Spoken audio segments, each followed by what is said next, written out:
can we price our way to sustainability? Can we put a price on everything so that if you're, say, polluting or you're chopping down rainforests, there's a price put on that, and either you have to pay or you have to buy the credit for that.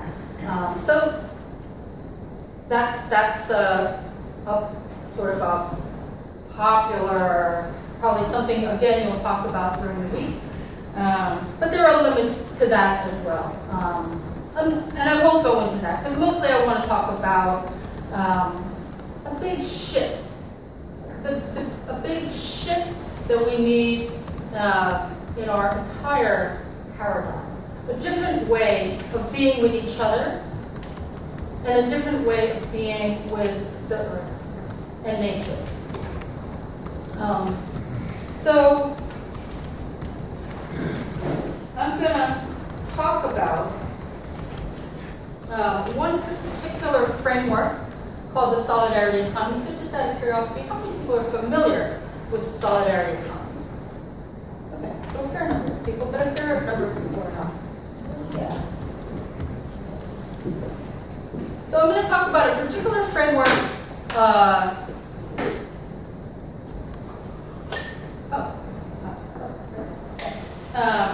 called solidarity economy. Solidarity economy is a relatively recent framework. And it's building on actual concrete practices that are aligned with principles. And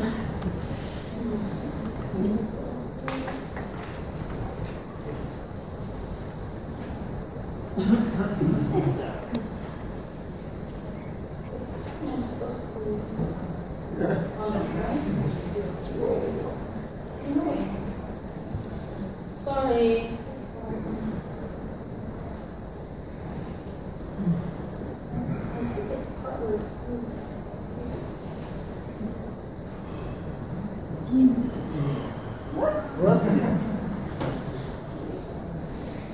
Sorry.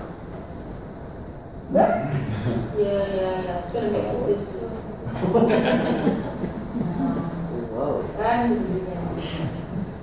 Okay.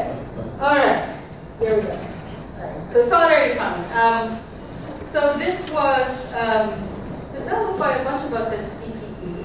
There have been a few revisions, but so what is solidarity economy? As I said, it's grounded in principle. It'll look a little different in different places in the world, but in the United States, we talk about the following principles. So solidarity, cooperation, mutualism. Equity, we talk about equity in all dimensions, so race, class, gender, etc. Democracy, not just voting once every 4 years, but democracy in the workplace, democracy in the community, democracy in local governance, sustainability, and pluralism. So pluralism means it's not a one-size-fits-all model. So this is a humble approach and a humble framework, saying we don't have all the answers. There are many paths toward the same goal of creating a just and sustainable world.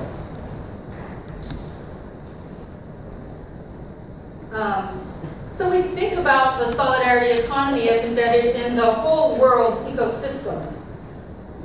Solidarity economy, so let me just mention, there's an international network called REPES. It's the Intercontinental Network for the Social Solidarity Economy. So I'm on the board of that, and so we've been going through this process of visioning and defining what the international common points of agreement are. So one of the things that we have embraced is this concept of buen vivir, or sumak kauste, or living well in English.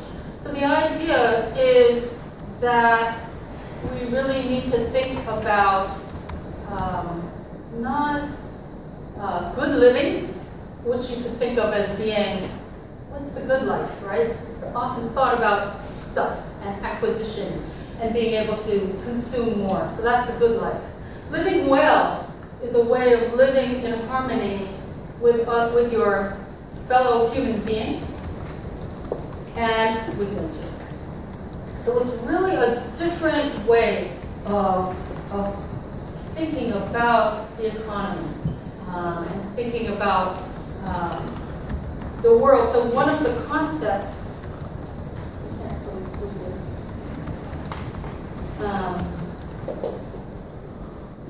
One of the concepts that's embedded in Guinevere, in Wells, in my house, whatever you want to call it, is the rights of Mother Earth, or Rome, sometimes it's referred to. So the rights of Mother Earth have been embedded in the constitutions of Ecuador and Bolivia. And believe it or not, the rights of Mother Earth have been passed by a number of municipalities in the United States. I forget the exact number, but there's quite a few, including Pittsburgh, interestingly enough. There are a bunch in Pennsylvania, and they're using this in a legal framework. They're using the rights of Mother Earth to fight against things like fracking. So it's interesting. It has interesting legal ramifications.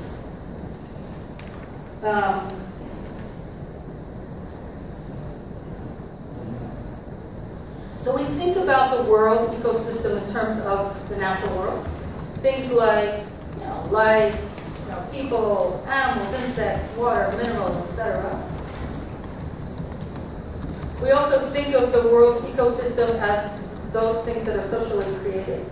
So spirituality, language, tradition, culture, knowledge, etc.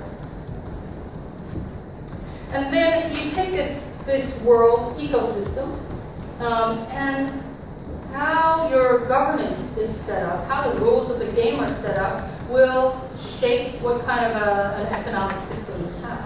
So these are some examples of types of governance that solidarity economy would embrace. They align with solidarity economy principles. So things like participatory budgeting, which is spreading, it's rampant in Latin America. It's spreading pretty rapidly in the United States as well. Things like restorative justice, some things are just mainstream and would be keepers, right? Various kinds of regulations, I'm sure we would want to.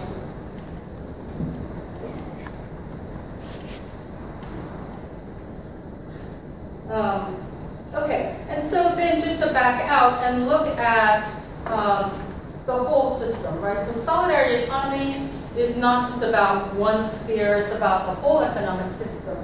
So we can look at the main economic spheres of production, distribution and exchange, consumption, and finance. And we can see that there is actually a huge foundation, a wealth of experiences and practices that align with solidarity economy principles that are democratic, that are collectively owned and managed, or that are community controlled, that are striving for equity and sustainability.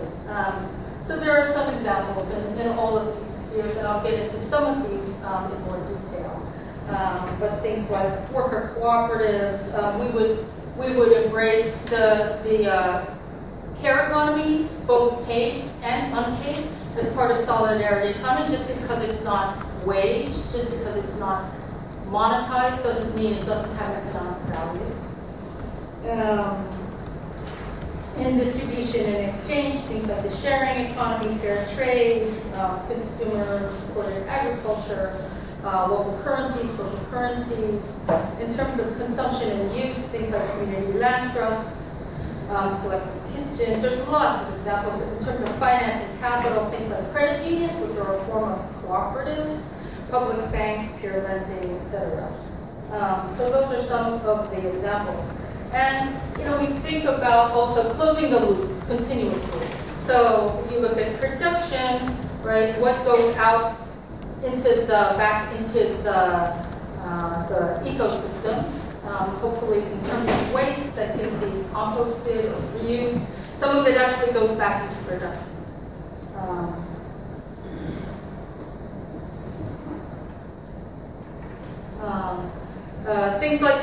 Things that are consumed, some of those waste streams can go into production.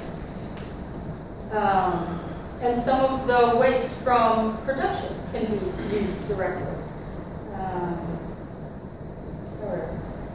And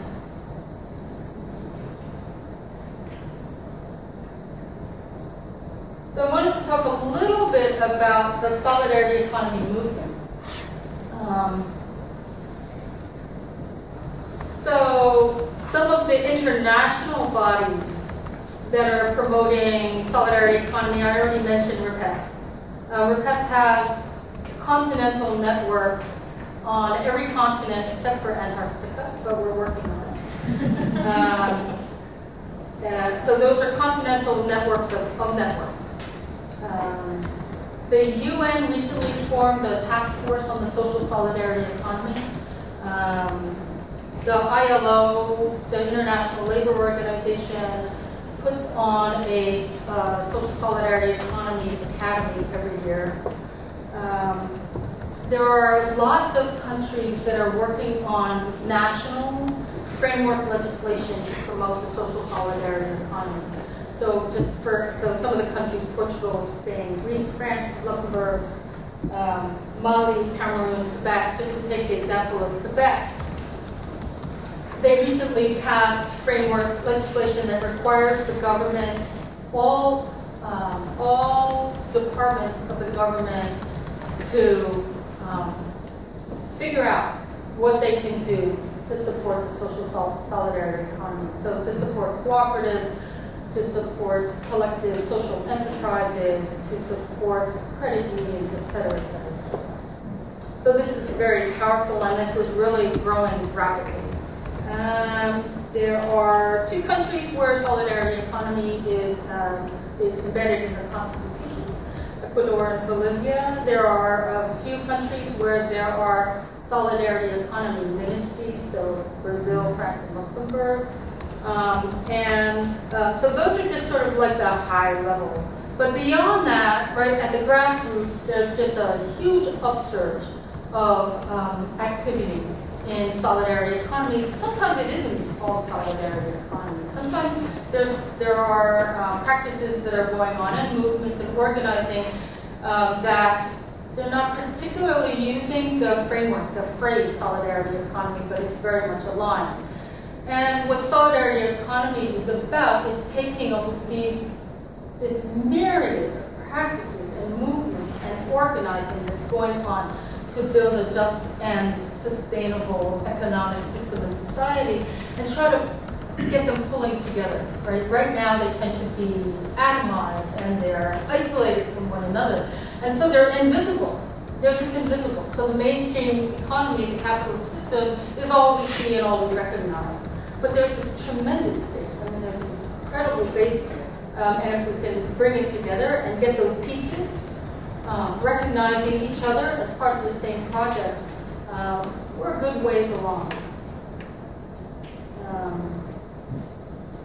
So, let's see. Just a couple other things I wanted to pull out. So, examples of solidarity economy practices in terms of production, various kinds of eco-production, organic, agriculture, agroecology, which is going beyond organic to really trying to close that loop, right? And trying to recreate or build on ecological principles and create this biodiversity that's mutually reinforcing, mutually supporting. Permaculture is very similar. Industrial ecology, various kinds of production that, again, close that loop. I'm going to talk about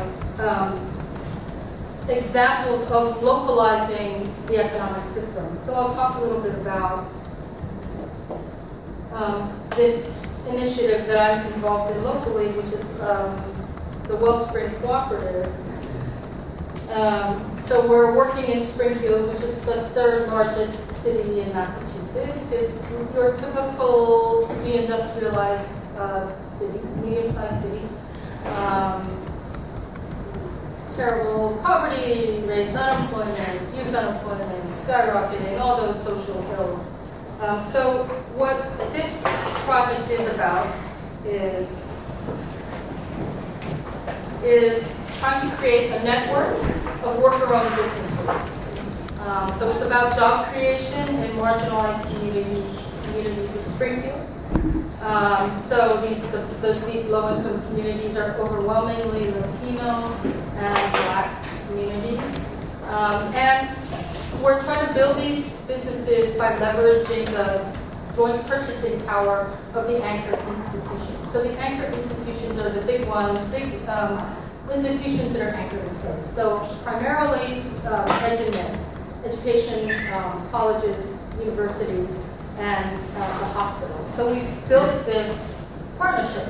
We've been at it for about 4 years. This is when we started, about 4 years, having conversations with Bay State and MassMutual and UMass and other colleges in the Springfield area, and pretty much had no resistance at all. Everybody thought it's great. So they might not even know what co-ops are, but they really like the idea of job creation. And people warm to the idea of worker-owned assets that workers will own and benefit from, share in the profits, build their own wealth as the value of the businesses grows. So what does this have to do with a more sustainable economy? Well, we certainly try to make the businesses as green as possible. But the other aspect is trying to make the economy as local as possible. So this is a big push, a big discussion with these anchor institutions about buying more locally. And mostly they're very, very much on board. In fact, most of them already have it in their strategic plan. It's something that's on their radar. So the first business that we opened up was an upholstery cooperative. Why upholstery?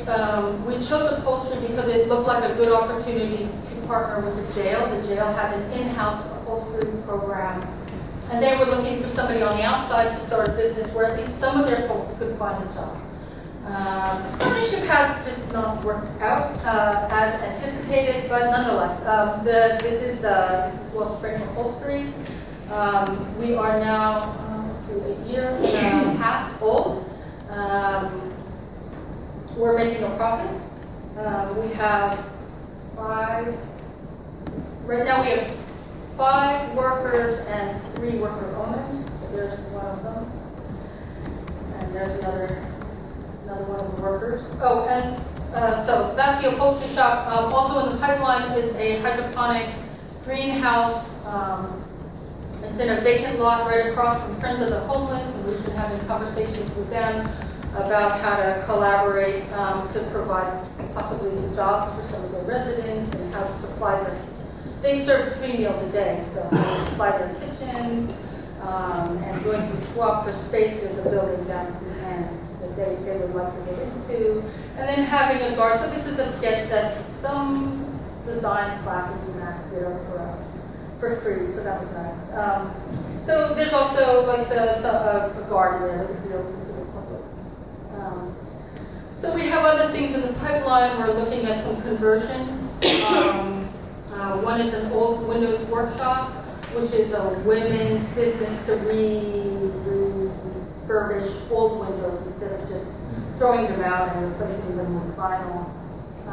We're doing some research in Greenfield about a laundry. Although I think because there's no new gas customers up there, it's looking kind of unlikely. Yeah.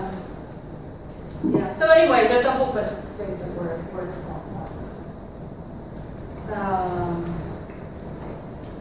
Okay, so I mentioned localizing the economy to the extent possible.